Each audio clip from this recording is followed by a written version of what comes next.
On draft day, certain players' dreams can be made, and some other careers are thrown out the window before they even begin. But talent can be very hard to measure, and year after year, some of the NFL's most legendary players are proof that the experts can have no idea what they're talking about sometimes. So today, we're counting down 20 late-round draft picks who went from afterthoughts to all-time greats, and reshaped the league in ways that nobody saw coming. And just to clarify before we start this video off, these are only going to be players taken either round 5 or later. And no, it's not every single late-round draft pick that turned out great, only 20 that came to mind. And we've got to start with the first name that everybody thought about when they clicked on this video. The NFL's biggest underdog story starts with a kid who grew up watching Joe Montana tear it up for the 49ers in the 1980s. Nobody had a clue that this California kid would one day blow past his hero. At Michigan, Brady wasn't exactly turning heads. He barely got on the field until his junior year, throwing for just 2,427 yards and 14 touchdowns in 1998. Then his senior year wasn't too much better. 2,217 yards and 16 touchdowns. Yeah, they were good numbers, sure, but it was nothing that made scouts think, this is going to be the best player to ever play the position. Then the 2000 NFL draft rolled around. 6 quarterbacks and 198 players total were taken before him. The Patriots finally grabbed him in the 6th round with pick 199. You guys remember that combine video?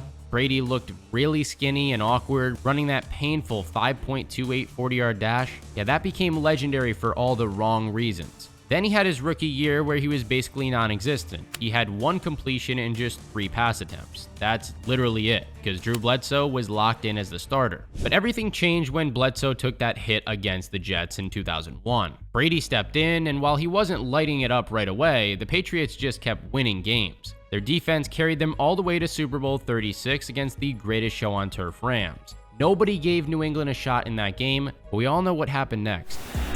Here comes one of greater importance if he makes it, and it's right down the pipe. No time on the clock, and the Patriots have won Super Bowl 36. Brady's Super Bowl MVP was just the beginning.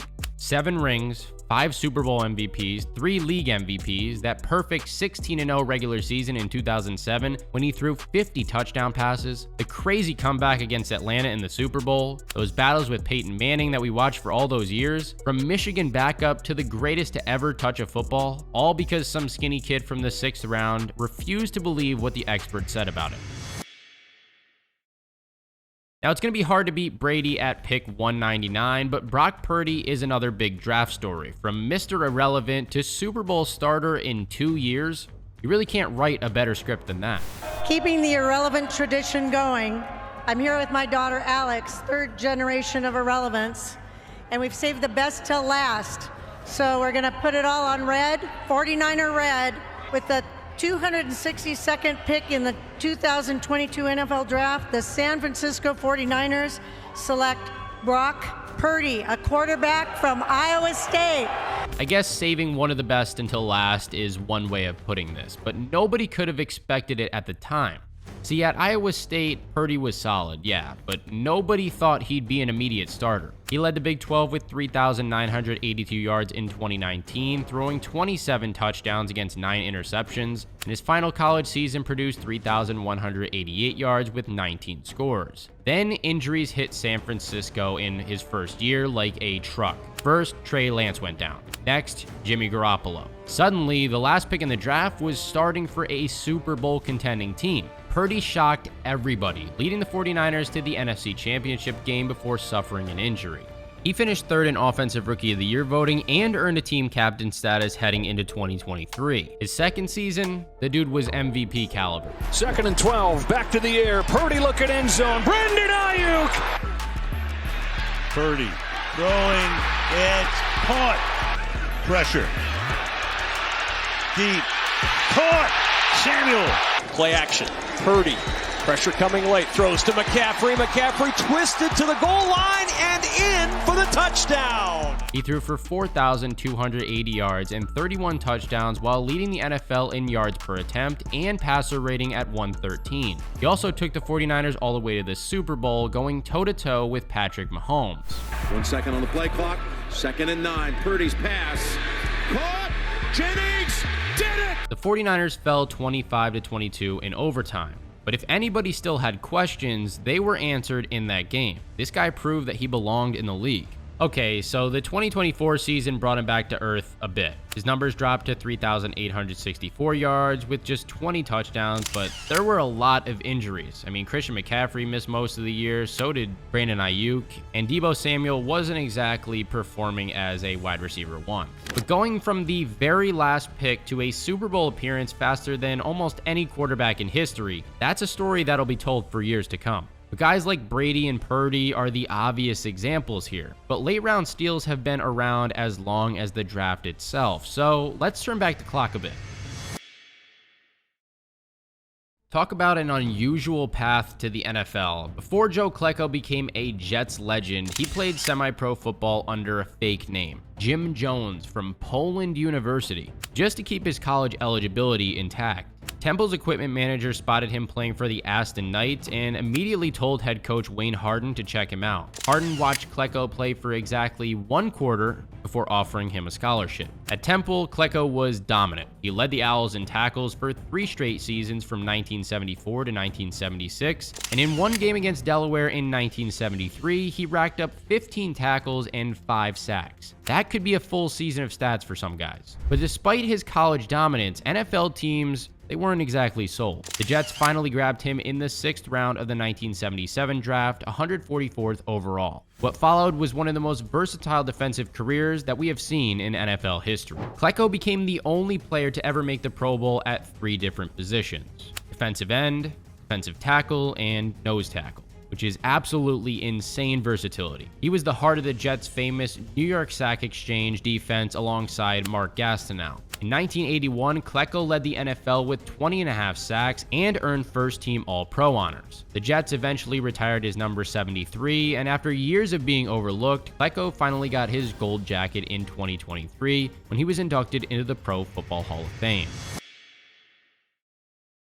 But one of the biggest draft day steals is only a couple of years into his career so far. Puka Nacua went from virtually unknown to record breaker in the blink of an eye. His college career wasn't anything insanely special. He spent 2 seasons at Washington where not too many people noticed him. He didn't even reach 170 yards in either year. Then he transferred to BYU where his numbers started to improve.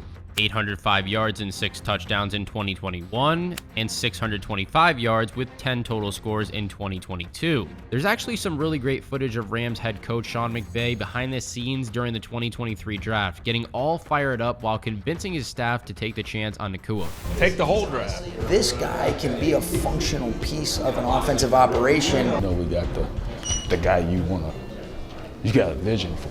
Totally. We're gonna nail that there. The Rams finally picked him in the 5th round, 177th overall. Turns out McVay saw something that everybody else missed. Nacua bursted onto the scene like few rookies in the league have ever done. He set the NFL record for most catches by a rookie in their first 2 games. By the end of the season, he had grabbed 105 catches for 1,486 yards. 3rd down and 4. Stafford throws. There he is. Nacua to the end zone. Lofting end zone. Nacua. He's got it. Looks that way, throws that way, caught. Numbers that should have won him Offensive Rookie of the Year if CJ Stroud hadn't been so amazing in Houston. What makes Nacua so good is how he uses his size to his advantage. He boxes out defenders like a basketball player, then breaks tackles for huge chunks of yardage after the catch. Give him a simple 5-yard out route and he's dragging multiple defenders for an extra 2 to 3 yards. Injuries did limit him to just 11 games in 2024, but he still racked up 990 yards. Now that he's going to be playing alongside Davante Adams, you've got to think the sky's the limit for him in 2025.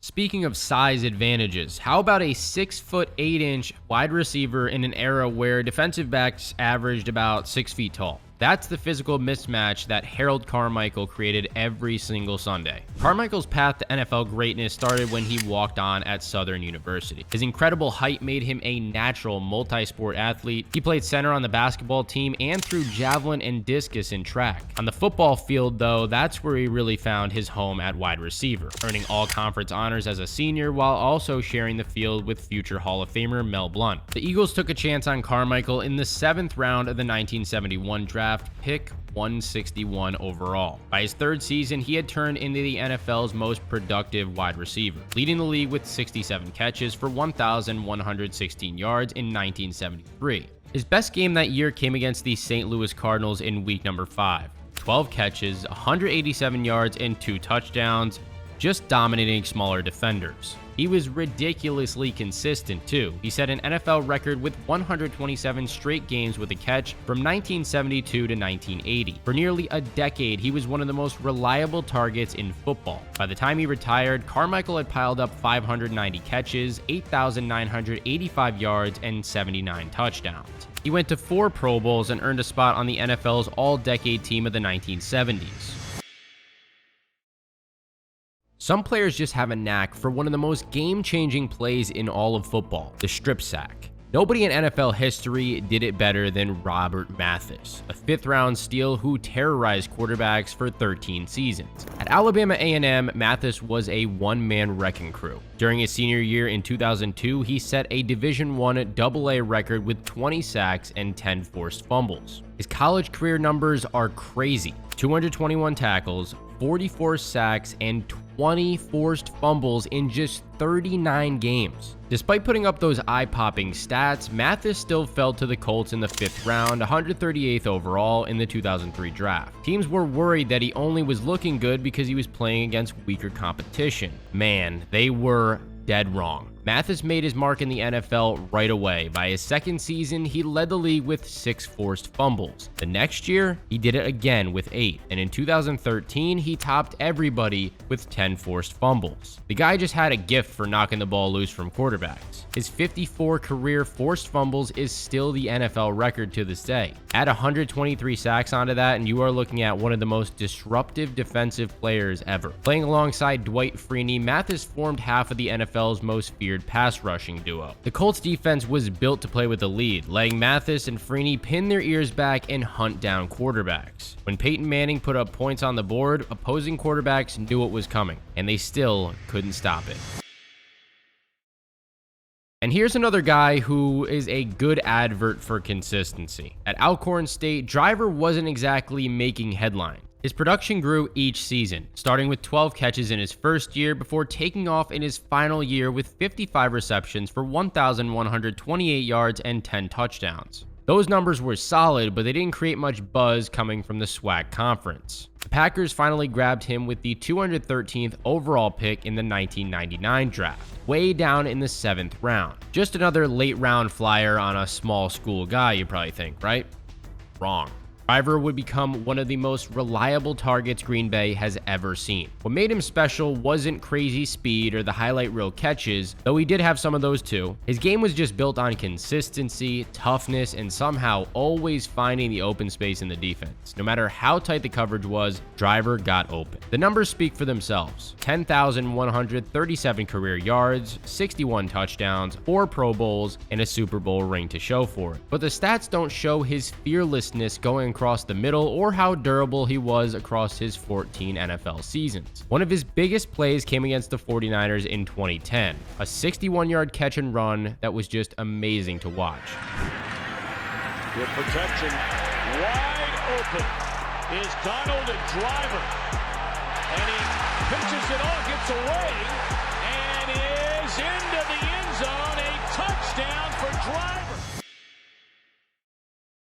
Some players are so dominant in their prime that even shortened careers can't keep them from the Hall of Fame. Terrell Davis is the perfect example of this, a 6th-round pick who became arguably the best postseason running back in NFL history. Davis's college career at Georgia was completely forgettable. His best season came as a junior with 824 rushing yards and 8 total touchdowns. A hamstring injury his senior year limited him to just 445 yards, and his draft stock took a nosedive. The Broncos, though, they took a chance on him with the 196th pick in the 1995 draft. What followed was one of the most explosive rises in NFL history. In just his second season, Davis became the perfect back for Mike Shanahan's zone blocking scheme. His one-cut style, vision, and acceleration made him nearly unstoppable. By year number 4, he had put together a stretch of dominance that few running backs ever had matched. I'm talking 3 first All-Pro selections from 1996 to 1998, 2 Offensive Player of the Year awards, and of course, 2,008 rushing yards and 21 touchdowns during his 1998 MVP season, averaging 125.5 yards per game. And Terrell Davis, the last 2 times he's touched the football, has gone 63 and 59 yards, both for touchdowns. In the 1997 playoffs, he bulldozed his way to 581 total yards and 8 touchdowns across 4 games. The following postseason, another 468 yards and 3 scores. The simple fact is, Denver doesn't win back-to-back Super Bowls without Davis carrying the offense. When you look at his prime years, Davis really does belong in the conversation with the all-time greats. Devastating knee injuries would cut his career short after just 7 seasons, but his impact was so profound that voters just couldn't keep him out of Canton.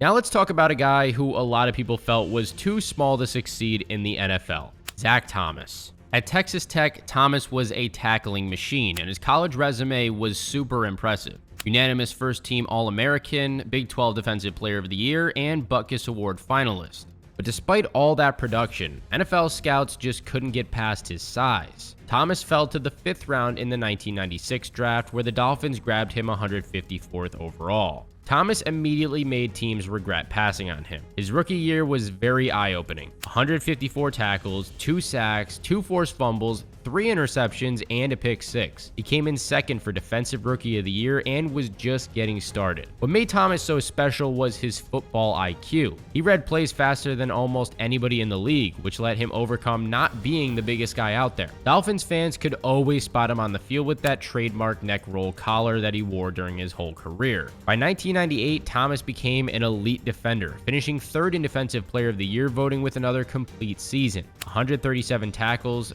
3 interceptions, 2 pick 6s, 2 forced fumbles, and 2 sacks.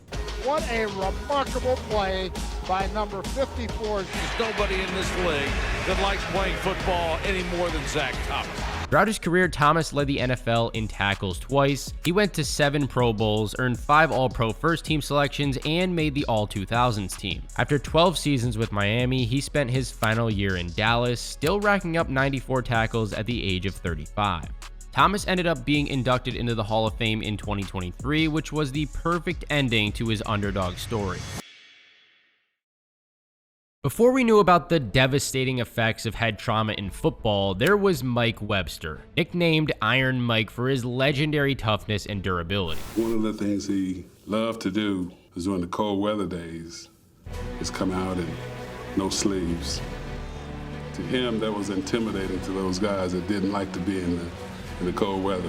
At Wisconsin, Webster made all Big Ten, but nothing that screamed future Hall of Famer. He wasn't even particularly big for his position back in the 1970s. The Steelers took him in the 5th round of the 1974 draft, 125th overall, as part of what would become the greatest draft class in NFL history for the Steelers. While Lynn Swann, Jack Lambert, and John Stallworth all got more attention, Webster would outlast them all in Pittsburgh. Webster became the anchor of the Steelers' offensive line during their dynasty years. He won 4 Super Bowls while protecting Terry Bradshaw and opening holes for Franco Harris. His consistency was off the charts. 9 Pro Bowls, 5 first-team All-Pro selections, and spots on both the All-1970s and All-1980s teams. When he finally retired, Webster had played more seasons and more games than any player in Steelers history, a record that stood until Big Ben broke it in 2020.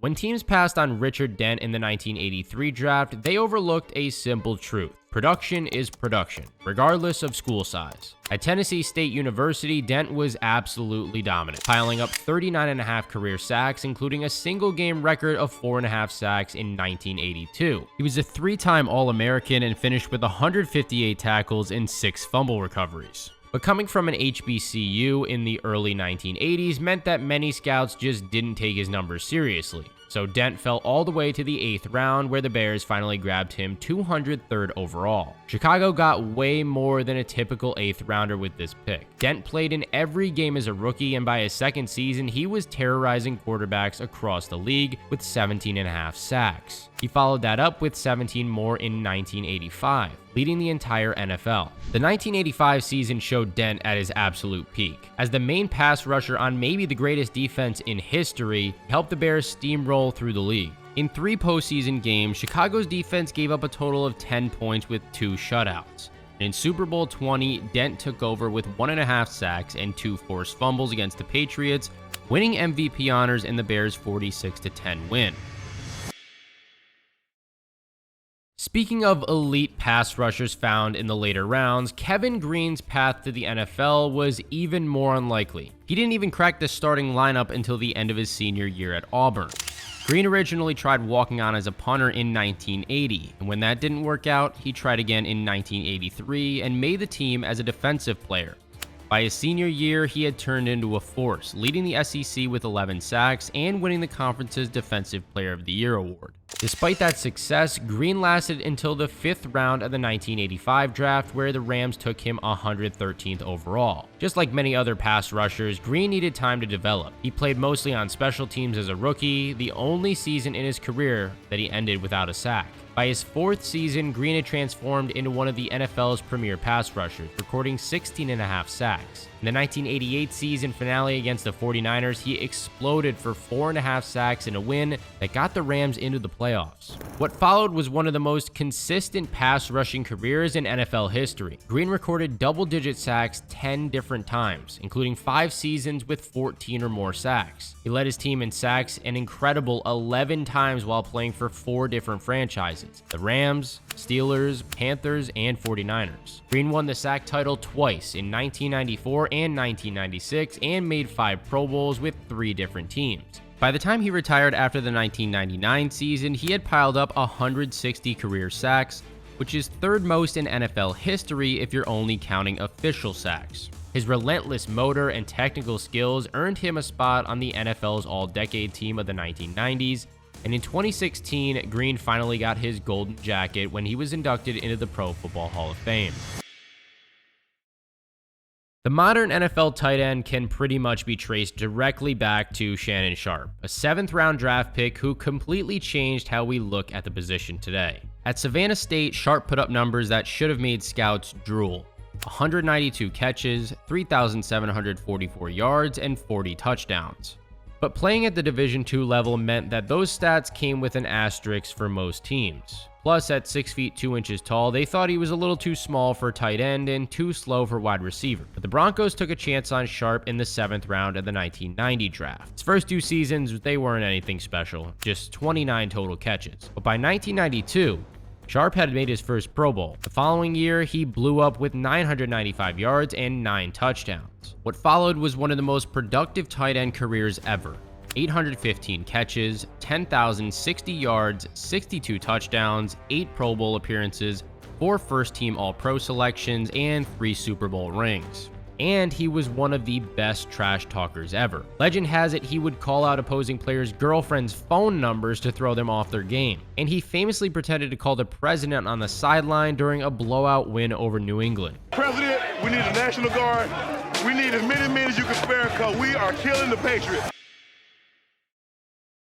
In a league increasingly focused on passing, Kam Chancellor brought back the art of intimidation and physical dominance from the safety position, all as a 5th round pick. Chancellor's college career at Virginia Tech was solid but not spectacular. Over 4 seasons, he grabbed just 6 interceptions and made 208 tackles. His best season came in 2007 with 79 tackles, 1 interception, and 1 forced fumble. The Seahawks took Chancellor 133rd overall in the 2010 draft. He barely played as a rookie, but when he cracked the starting lineup in his second NFL season, the NFL quickly learned his name. In 2011, he recorded 4 interceptions, 2 forced fumbles, and 97 tackles on his way to his first Pro Bowl. What made Chancellor special wasn't the flashy interception totals, it was the physical presence that he brought to Seattle's secondary. He hit like a linebacker while covering like a safety, and his intimidation factor changed how most offenses approach the entire field. As part of the legendary Legion of Boom alongside Earl Thomas and Richard Sherman, Chancellor helped turn Seattle's defense into one of the most dominant units in NFL history. One of his most impressive moments came in the Super Bowl against Denver. On the Broncos' second possession, Demaryius Thomas caught a short pass over the middle and was immediately flattened by Chancellor.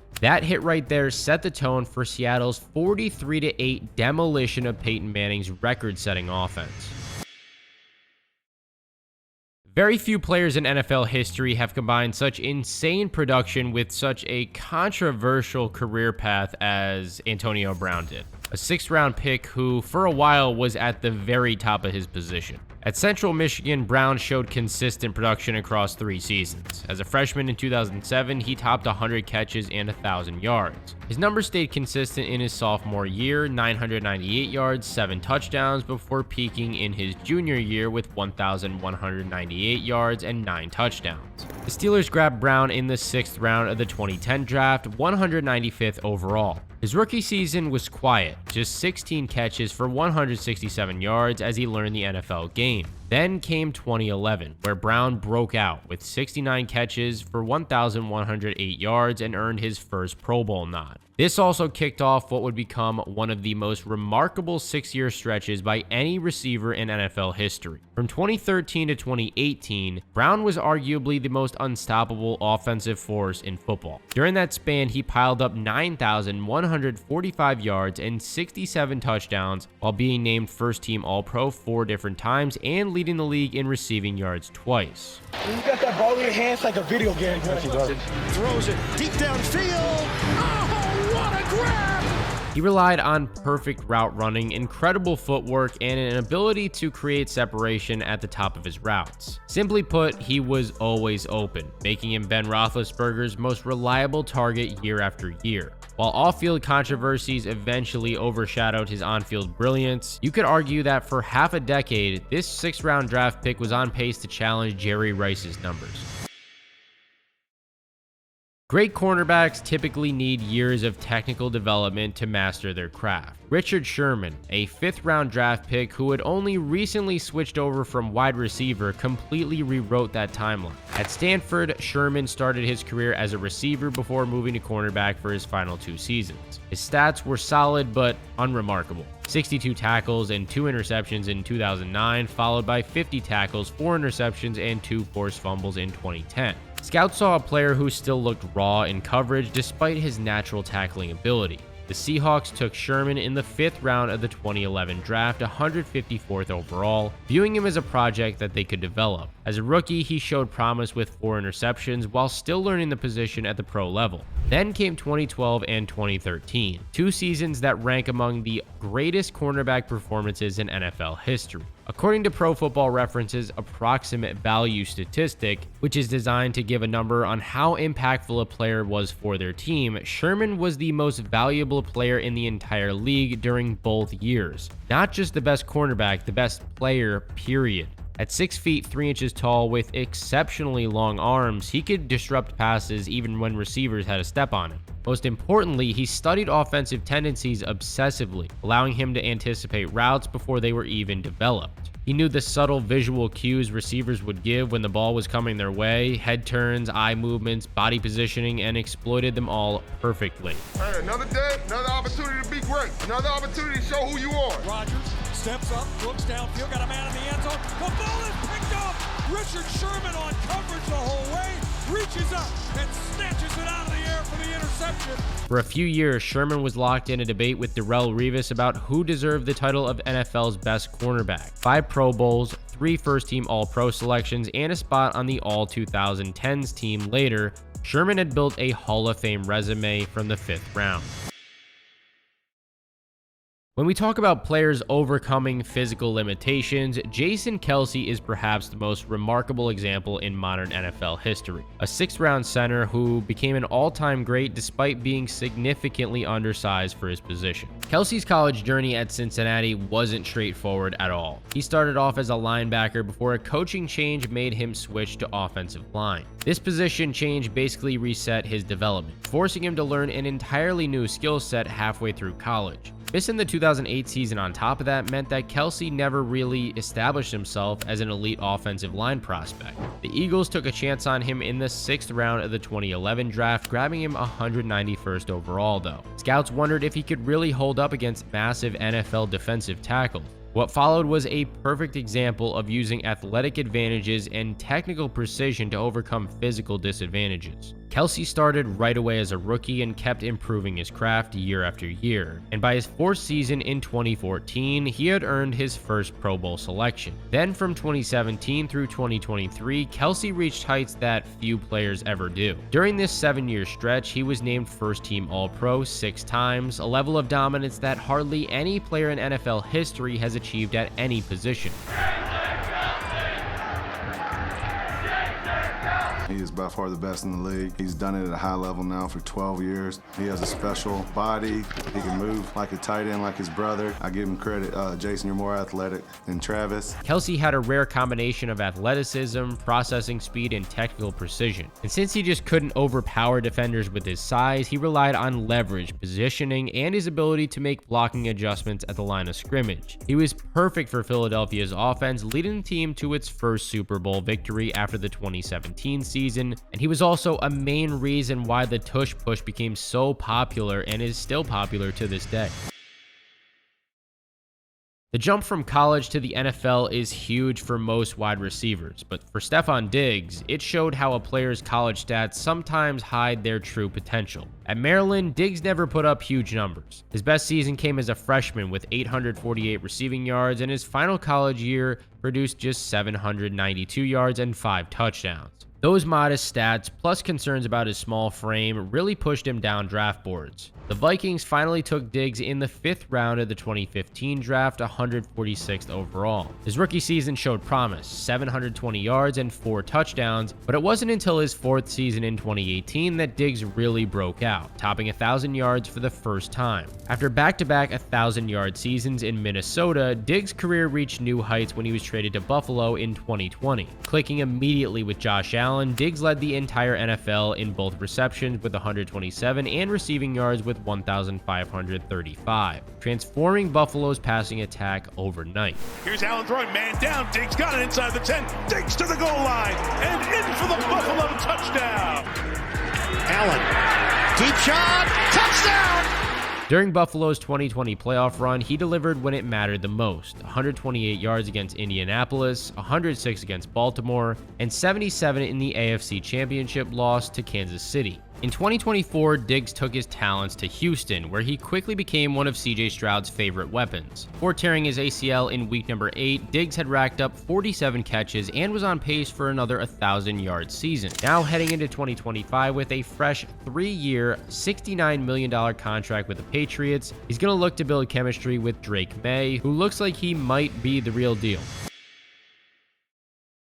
Sometimes a player's athletic gifts are so extraordinary that they force teams to completely rethink what's possible at a position. Tyreek Hill, nicknamed Cheetah for his ridiculous speed, might be the most dynamic offensive weapon ever drafted in the 5th round or later. Hill's college journey was complicated. He played just 1 season at Oklahoma State in 2014, putting up 534 receiving yards and 1 touchdown. While he showed flashes of his game-breaking potential on special teams with 2 kick return touchdowns and 1 punt return touchdown, his production still didn't exactly scream future All-Pro. Character concerns from a domestic violence arrest meant that Hill didn't even get invited to the NFL Combine. Most experts didn't think he'd be drafted at all. The Chiefs finally took Hill in the 5th round of the 2016 draft, 165th overall, a decision they immediately had to defend to the public. What followed was one of the most explosive rookie seasons that we've seen in years. Tyreek Hill to the outside, he goes down the sideline, Tyreek Hill out in front. Can they catch him? No, they cannot. He's done it again. Despite officially starting just one game in 2016, Hill's impact was immediate and came in every possible way. He racked up 593 receiving yards and 6 touchdowns through the air, added 267 rushing yards and 3 scores on the ground, and completely took over on special teams. Hill led the NFL with 592 punt return yards and 2 punt return touchdowns, while adding on another 384 kick return yards and another score. By his second season, Hill had become a solid receiving threat, grabbing 75 catches for 1,183 yards and 7 touchdowns. He had an 8-year Pro Bowl streak from 2016 to 2023 that included 5 first-team All-Pro selections. His best year came in 2023 with Miami, where he posted 119 catches, 1,799 yards, and 13 touchdowns, despite missing a game with an injury. First down at 15 following the penalty. Tua swings it out. Thinking it fast. How about Tyreek Hill? Hill inside the 20 and then finally chased down. The performance earned him the top spot on the NFL Top 100 Players list. His peers voted him the best player in the entire league. Yep, just want to say on behalf of the NFL players, want to congratulate you on being voted number 1. You lying. No, you lying, boy. It really is hard to get your head around just how fast this guy actually is. How fast is Tyreek Hill? Well, if he had been running in the 200 meters in Rio against Usain Bolt and company, here's where he would have finished. The red line is Tyreek Hill and where his time would be. And there he is with the fastest humans in the world. And remember, that time that he ran was in high school. But Hill pairs that speed with excellent route running, contested catchability, and vision with the ball in his hands. Though his numbers did dip in 2024 at the age of 30, Hill's career has him on a Hall of Fame track. As he enters his age 31 season in 2025, everybody's watching to see if the Cheetah can keep his trademark speed for a couple more years.